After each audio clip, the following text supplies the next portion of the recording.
mai nữa cònผมเล่นกับไปโจเลี้ยงบ้าง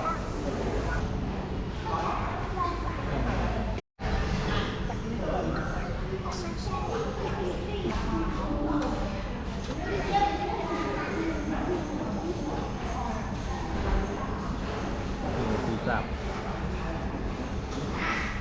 ยาปลิงแล้ว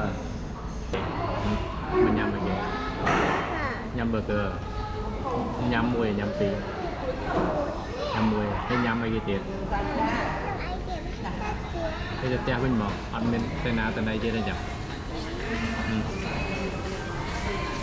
จังคนไหนจะเตี้ยฟ้าตัวหนดหนดหนดจังยำหมูตัวไหนจะเตี้ยฟ้าแต่หมกแหวกนะทอดใส่อาทอดใส่อาจะทอดใส่อาจะขอเสียงอาเจี๊ยบไปแล้วหนังสงสัยอ่ะสงสัยเขาไปมองไอ้มันติงนุ่มเนี่ยโคนเด็ดเล็กหน่อยไอ้หัวใจปลาติงนุ่มเนี่ยโคนเด็ดอ่ะโอเคนะจังติงนุ่มได้จังคนเลยเตะให้นาปลาเต๋อนะโอเคจังติงนุ่มจังปลาติงเนี่ย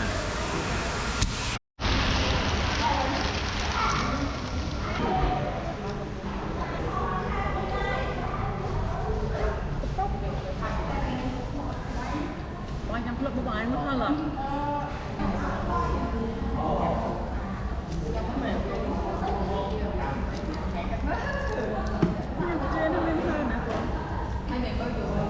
không ăn hả?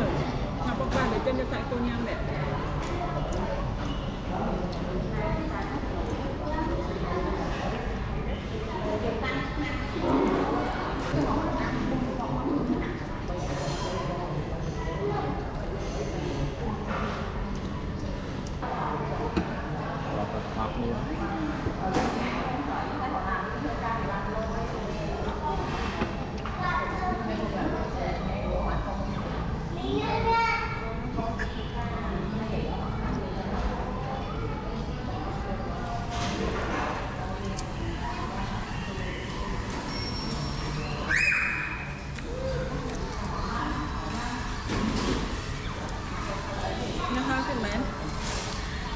nhang hết đấy, phải chịu cô con đấy, nhang mà đấy với chọn nhang mà đấy thế.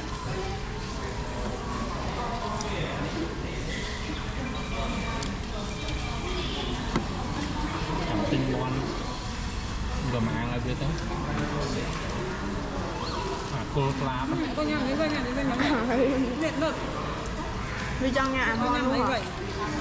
Nhang món này nhang để ăn thao đây này.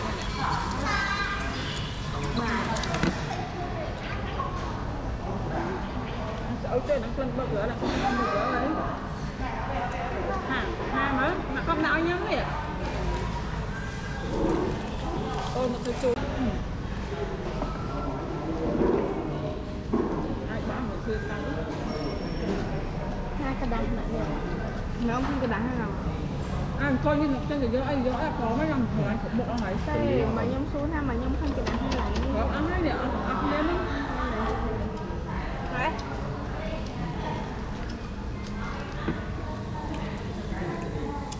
Hạt ngon lắm hay là phải không?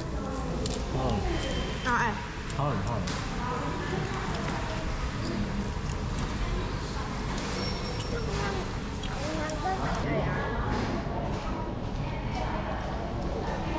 Nhà mà hôi tới dòng chúa.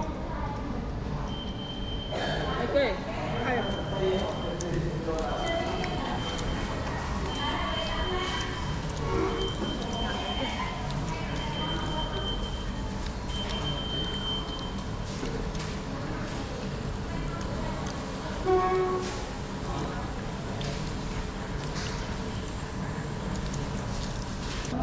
Cái nó có bên trên nhằm trong này hai cái đặt họ căn vào trận nó hết cái tập bia chọc hai con nó mang ra chơi là bỏ không phải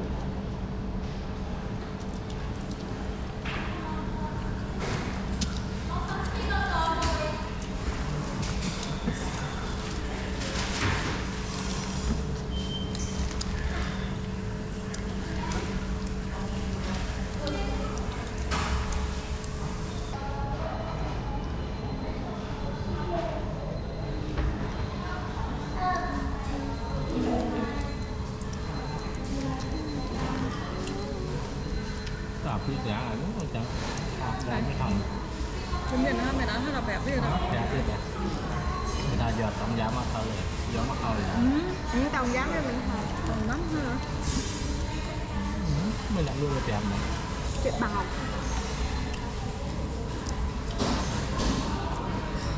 đi có hết Nhập lại á không hay là đi cà phê thở rồi được không Nhâm muối nốt lên nhâm này á. Con mỏ chẳng là nó cặn hộp mỏ này.